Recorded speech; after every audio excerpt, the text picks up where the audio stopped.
Hello and welcome.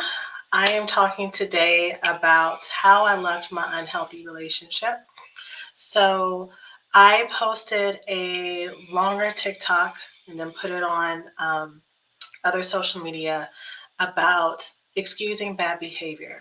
And I told a story about how I was in a relationship where I was fully committed to this person and I excused a lot of the bad behavior in ways that I was mistreated.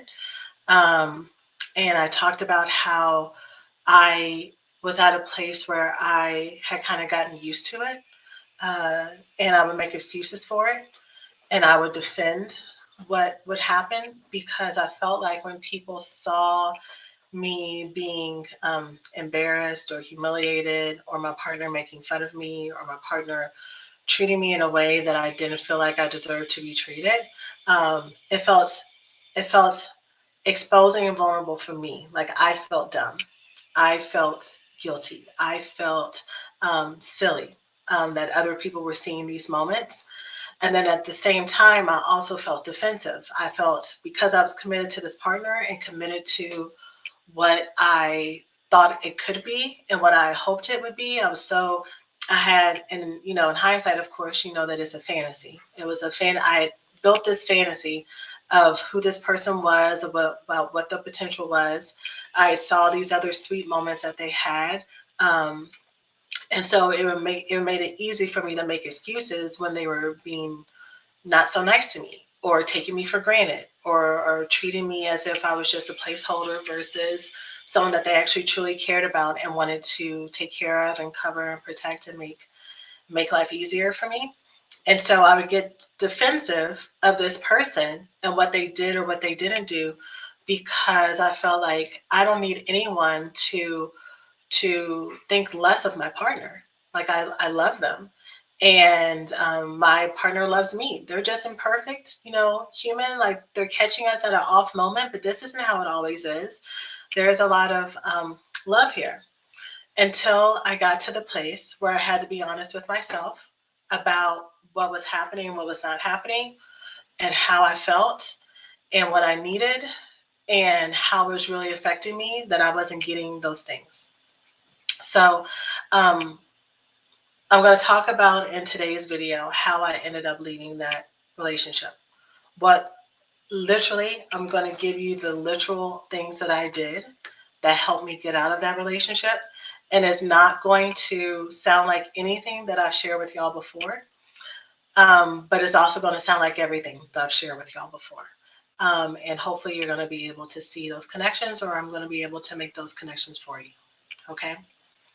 So, as always, this is probably going to be tomorrow's podcast episode. So I might not be pausing as much in between my statements, but please feel free to drop comments and questions as I'm teaching that may come up for you, and I will attend to them as I go. But I won't be doing like that. Drop a heart or drop a number if you're ready for the next one as I teach today. Okay, so here's the first thing that I did.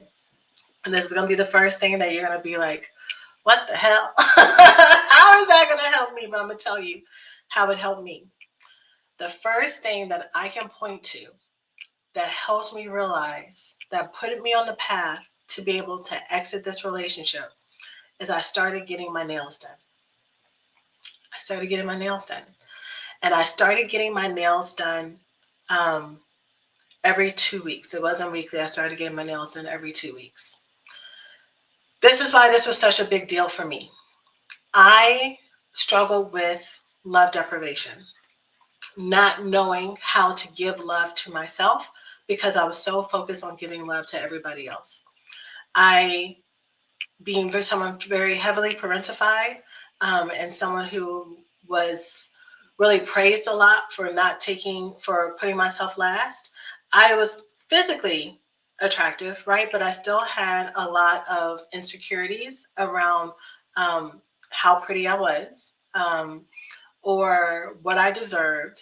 I had a lot of lack around whether or not it was frivolous or unnecessary to go and get my nails done.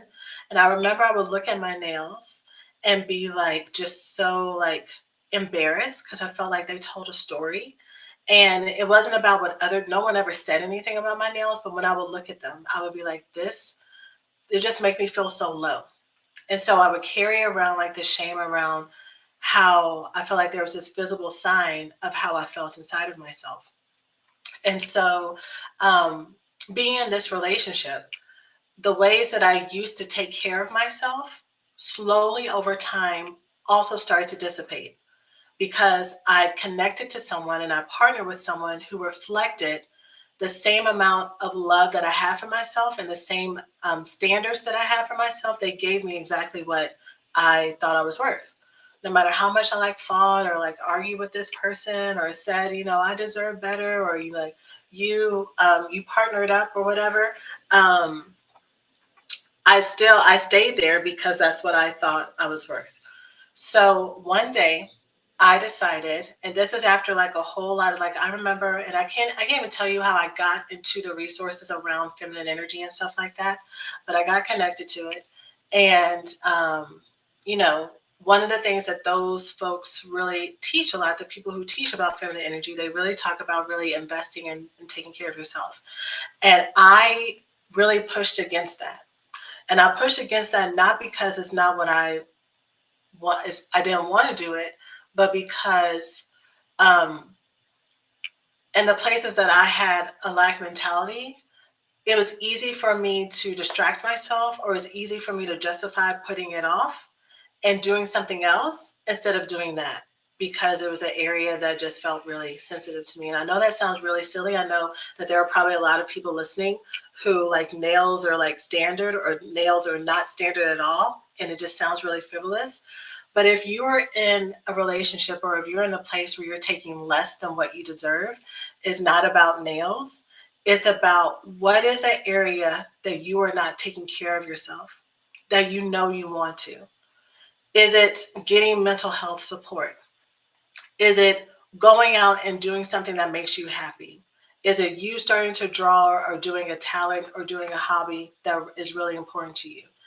Is there something that is connected to your self esteem and your self worth that you are not tapping into? And for me, it was that. That was a very visible example of me not taking care of myself. So once I started to do that, at first it was like, oh God, like I'm like wasting time here. Like this takes so long, and all this money could be going somewhere else. And but I had to train myself as a habit to do these things for me and not make excuses for it. And as I started to do that, my self esteem went up. Related to that, and I'm going to say this one because it's connected to the next one. And I promise y'all, this is not going to be a whole feminine energy podcast. Even though I'm a fan of feminine energy, I know that for some folks, it is not something that you really um, align with. um, but this is what kind of got me to being at a place where I was able to exit this relationship. So I think it's important to share. Something else that I started to do is, like I said, I stopped taking care of myself in this relationship because I was with someone. You know, on one hand, it was, this is depending on your background, but this was my background. And I know that might not be everybody's background.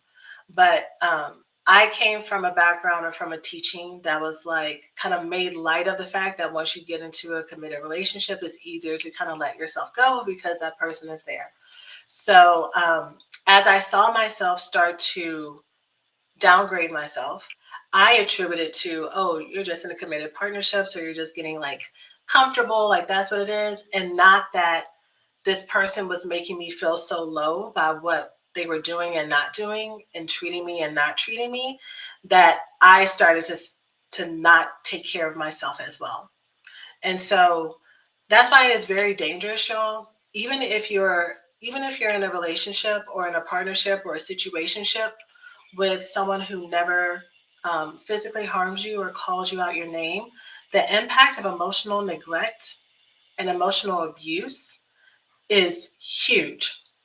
At its core, and I know I've said this on the podcast before, emotional neglect is the only common theme. It is the only common trauma that I've seen in every single woman and man when I was treating and coaching men as well, that is connected to these consistent relationship issues and struggles with self esteem. Um, that here on this podcast I refer to as love addiction, love avoidance, and love deprivation. It is so demoralizing and so harmful to you. So, so I stopped really like dressing for myself. I gained a whole lot of weight. That's how it manifested for me. And so around the house, I started to buy like little cute little nighties and stuff because my personal style. This is not everybody's style, but my personal style is like it is like feminine, like classic, like that kind of style. And so I started to buy like little baby dolls and nighties for me to wear around the house that made me feel pretty. And so that also started to like slowly rebuild my self esteem. This is connected to leaving this relationship because you need self esteem. You need to think that you're worth something. You need to think that you are worthy of being attended to. And that first person that can start attending to you is yourself. And so that was me.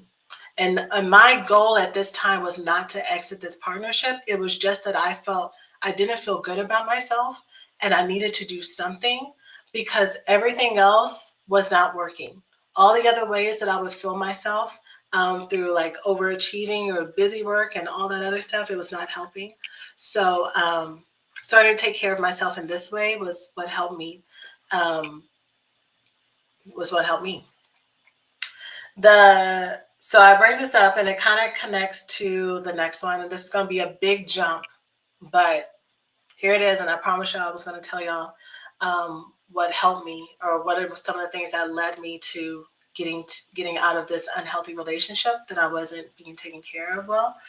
Um, and so my self esteem started to pick up, and I started to get more connected to what I wanted and what I needed.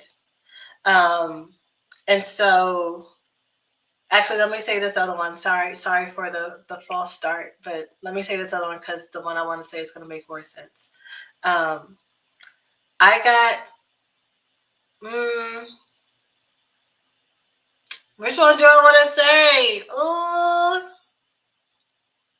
Ooh, okay, I'm gonna say this one. This is not the salacious one. The salacious one is the next one. Um, Me increasing my self esteem got me connected to what helped me start to think about okay, what I want and what I need. What's going to help me feel safe? What's going to help me feel covered?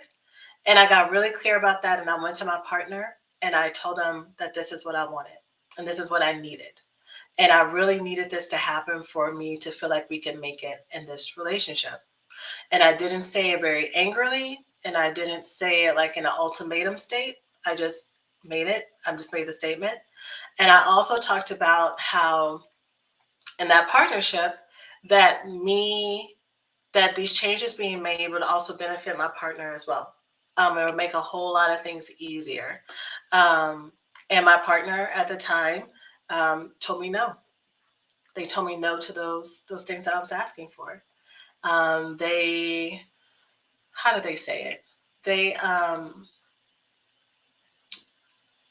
they said they weren't willing to do it. They said that what I was asking for was not fair. They said that they might have to think about it, something like that, but something that it wasn't like something that it was dismissive. But because my self esteem had already been rising to where I was starting to take care of myself instead of waiting or hoping for my partner to take care of some of my needs and the ways that I wanted to be seen and the ways I wanted to be validated and taken care of, because I was doing that for myself instead of waiting on my partner to do it, or actually kind of like not allowing him to be my only source. Um, this time when he told me no, or this time when he dismissed me, it landed different.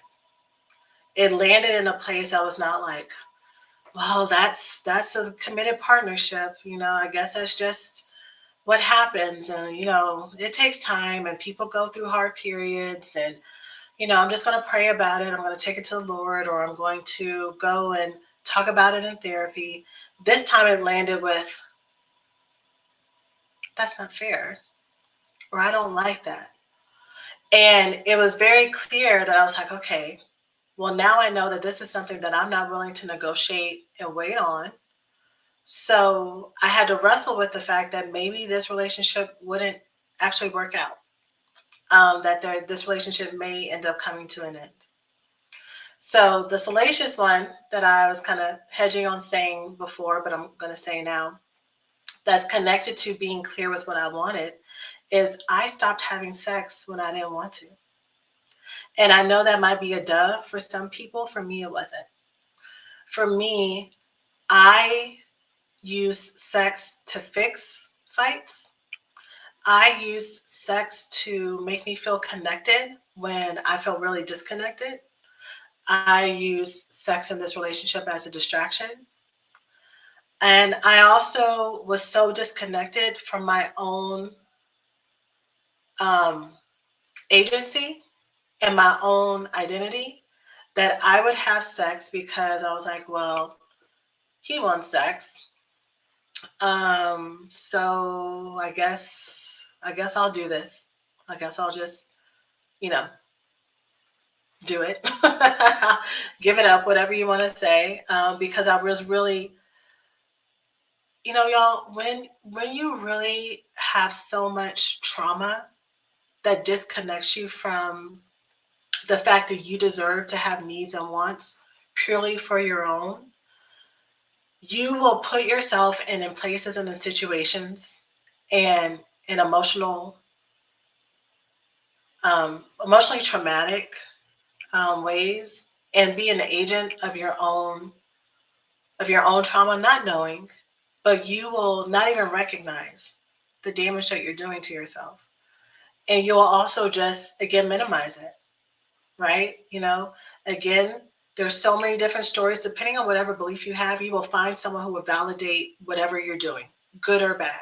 So for me, the stories that I had in my mind that validated that was jokes around, you know, women having sex with partners when they're not in the mood, and like comedians who talk about their partners waking them up in the middle of the night and not even like doing any foreplay or anything. These are the messages that I had in my head that I was using to justify um, not being an active participant in that relationship and not being a treasured part of that relationship, and my body being a resource, being something to be used versus something to be cherished. It was just one more way that I was showing up for this partner, that they were taking me for granted, that I didn't connect to. But here's why this is part of me exiting this relationship. This agency is huge, right? Reclaiming my body, reclaiming that what I have to share is important was huge. And also all the connections that happen when you have sex with someone that makes it easy for you to give them a pass. All of the ways that it hits the hormones and everything, hits your neurotransmitters, all your receptors, the oxytocin, all the bonding agents that happen when you have sex with someone, even someone that you don't like. I've said before that I know that there are many people who started a friends with benefits or a situationship with a person and somebody caught feelings, which happens. Um, so, um, so that helps me stay connected to me and not connected to this fantasy. Okay. So, that was the next one of the next things that I did. And I had help.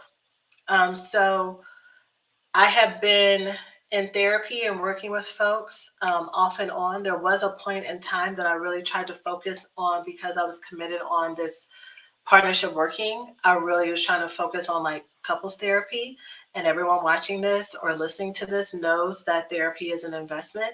And many of us have to make a decision on, okay, am I going to focus financially on therapy for the family, or therapy for myself, or therapy as a couple? And so I would like go back and forth. And so when my partner didn't want to do couples therapy, I would try to do my own trauma therapy and stuff like that. But honest, if I'm gonna be honest, y'all, the time that I was in therapy, my therapist would hold space, but it really wasn't until I started to make changes on my end and start to take care of myself and my self-esteem improved, and versus me lamenting about how this person didn't show up for me or what I needed or what was going on or whatever. And it wasn't until I started to get honest with myself about what I deserved that that independence or that agency, like I said before, that started to shift. And so that connects to the next thing that really helped me leave this unhealthy relationship. I needed to practice some honesty, and I did practice some honesty with myself about what was happening. And I had to be honest with myself and say, okay, this is what it is. Can I live the rest of my life exactly as this? That was the first part. The second part was, what is going to happen to me if I stay in this relationship exactly as is? Am I going to be more depressed? Is my body going to continue to shut down? Am I going to die? Am I going to continue? How am I going to feel continuing to be um, taken for granted in public, disrespected, dishonored? How is that going to affect me? And I had to honestly look at myself years later, and be like, this is what my trajectory is. And is this what I want?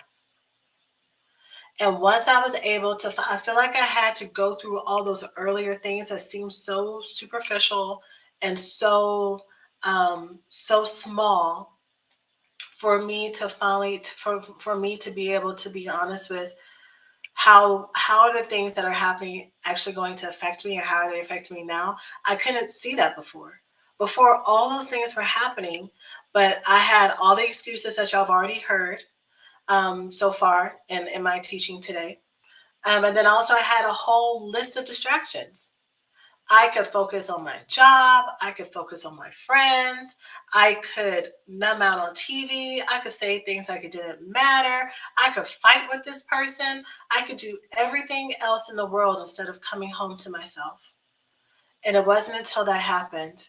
And coming home to myself, really, I had to deal with some stuff. So in the love deprivation rehab course, I talk about the trauma that's underneath this.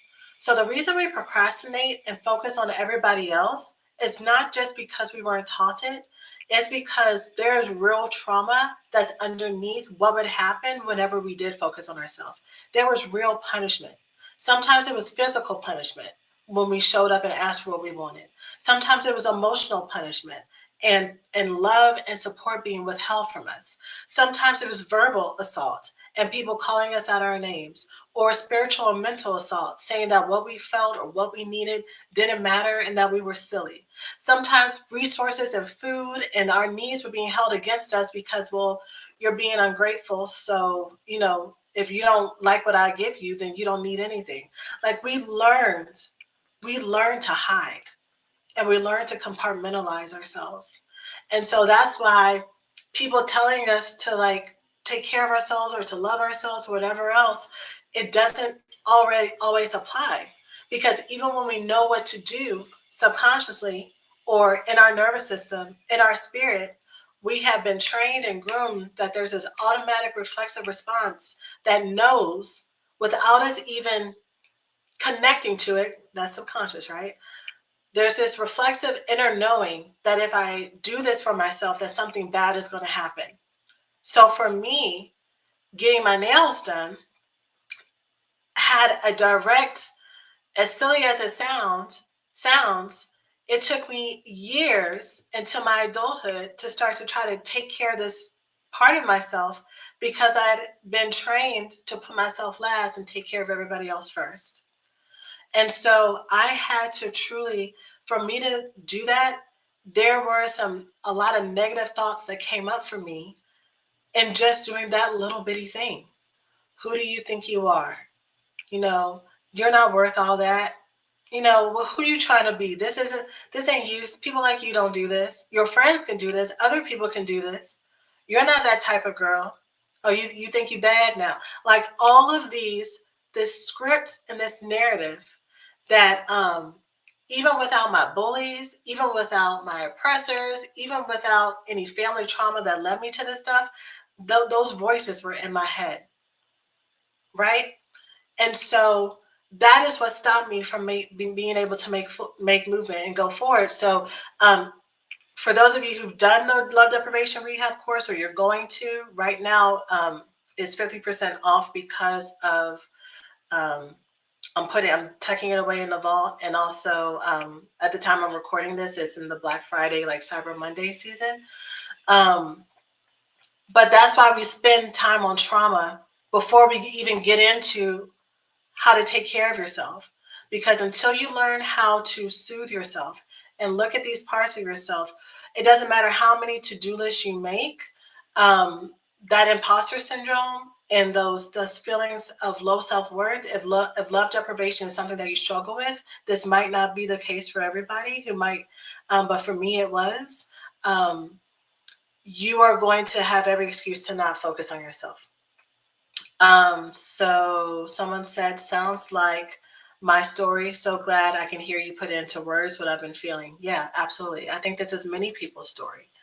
And I think that's why in this current age of, again, always give this disclaimer for feminine energy, even though I'm a big fan of people who teach it ethically and teach it in a very balanced way. Um, in this age of feminine energy, where we're all being taught to like really focus on ourselves, there's been this revolution. There's been this revolution of people who have not understood that the reason why they felt so connected to someone when they met them is not because it was this fairy tale experience and now months years later what they're feeling is just like the 7 year itch, or what happens in long-term partnerships is that you had this clouded vision of what you thought this personal relationship could be. And over time, you got exhausted for overcompensating for what wasn't happening. Before, you were the one bringing all this energy, bringing the benefit of the doubt, initiating things, seeing the best in whatever this person was bringing, and you got tired, right? And you got tired because you also weren't being taken care of. It wasn't mutual. The energy you were bringing, it was just on your end, and the other person wasn't bringing it. And so now we have this wave of people who are starting to take care of themselves, and they're looking at themselves, and they're looking at themselves. For me, it was physically, and I know that's not going to be the case for everyone, but they're looking at their unmet needs and they're starting to attend to them, and they're waking up and they're saying, I can do bad all by myself, right? And they're not fighting with people anymore who are seeing them as an option versus the prize, or versus someone who's worthy and who's a treasure, because they're starting to realize that they're the treasure on their own, right? Someone said, I can relate to this. I did not realize I have trauma from emotional neglect, and it has dictated how I treat myself. Absolutely. We are, I don't want to say we're our biggest bullies, but in some ways we are, because it wasn't ever, no one ever taught us that we were special and that we mattered. And so it's hard for us to actually believe that. We can know it, and I can't tell. I mean, there's so many of us that when we're with our girlfriends, or if we're giving motivational speeches, or if we're teaching podcasts, right? Like we are so good at reciting what the truth is and what we truly want the truth to be. And it's also very possible that you can know it and deeply, deeply, deeply want to believe it, and there's still parts of your heart and parts of your soul and parts of your spirit that you don't know how to connect to, because no one ever not only modeled it for you, but gave you the gift of caring about those things, right? So you don't even know what it looks like for you. You might not even know what it looks like for other people if you were surrounded by other people who didn't know how to connect to themselves as well. And so Yeah, once I realized that this is not how I wanted my story to end, and I also let go of that obligation. Oh, here's one that I missed that I didn't say, but this was really huge. That helped me learn to be honest about this. Something else that helped me lead to leaving this unhealthy relationship is I started to pay attention to all of the words and things that people said before that pissed me off, but they pissed me off because they had some truth to it. And now I was at a place where I was able to kind of look at it and examine it without immediately dismissing it. So I remember I had one person who I talked to, and this was a therapist. There was a therapist who did challenge me on this. But I hated the way that she said it and I hated her delivery. And to this day, she said the right thing, but I really think that her delivery was kind of condescending and it was rude, but it was the truth. Um, with this person, I was talking about my relationship with this person, and she was like, I, it sounds like you love them, but I don't know if you're in love with them. And that's not how she said it. I promise y'all, she said it in a different way. That was like really like, who do you think you are? Um, but she like said like, it sounds like you love them, but that you're not in love with them. And what she was getting at is like the sense of obligation. I think many of us connect, whether or not you call it codependency or whatever else. I think many of us stay in relationships, friendship, romantic, or family with people, and we take care of them and we abandon our needs and we diminish our needs because we have learned the fine art of commitment, which is a gift. It is a skill. But we learn how to be committed to persons and situations and relationships that deplete us.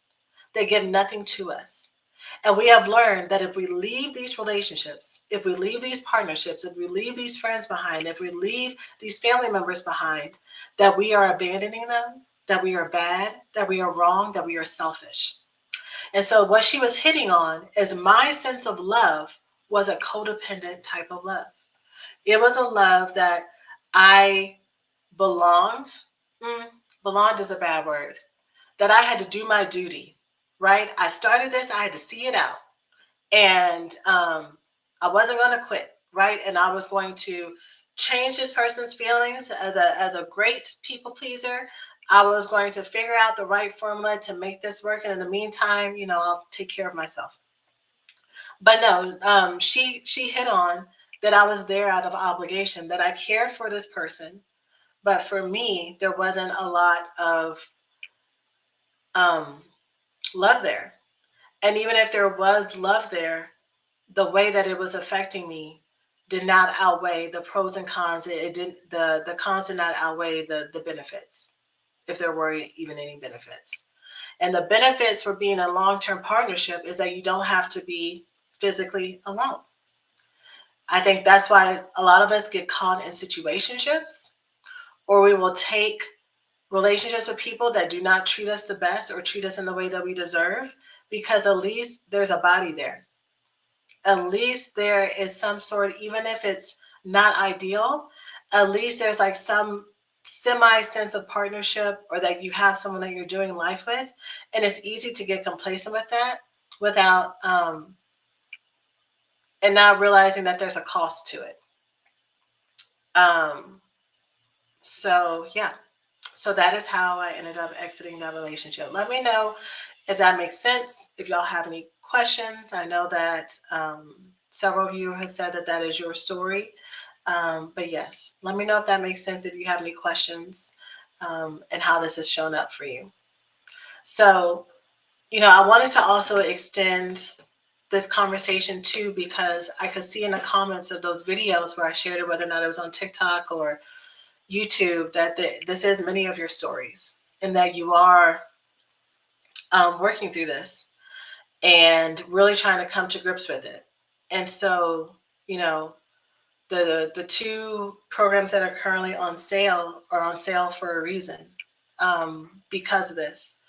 So with the love deprivation rehab, there were so many different parts of myself that I didn't even know that I had needs connected to, that I had to learn how to identify and then do the healthy version of that. So that's literally part of that program, identifying what the gap areas are for you, and then I share with you this is what the healthy version of it looks like.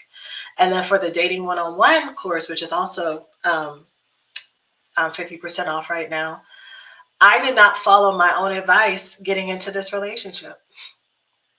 Honestly, there are a lot of things that I did not look at and that I ignored and that I tried to use my own wisdom and go with my feelings with, and not listening to my intuition and my gut and what I knew to be right, especially for me as as a love addict or as a recovering love addict, um, allowed me to make some mistakes in this relationship.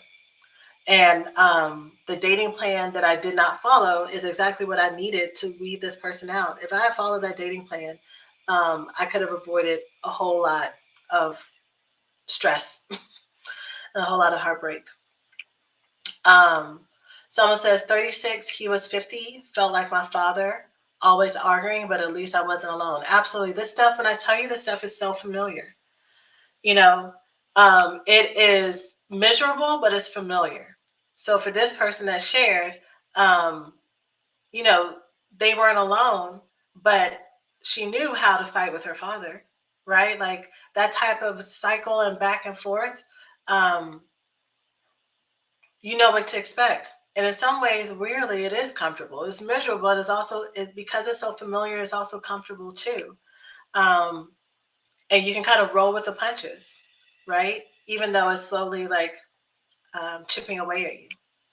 So I just wanted to share this. I wanted y'all to see an actual example of what this may look like practically, even with like silly things, and what it looked like for me to end this, leave this unhealthy relationship.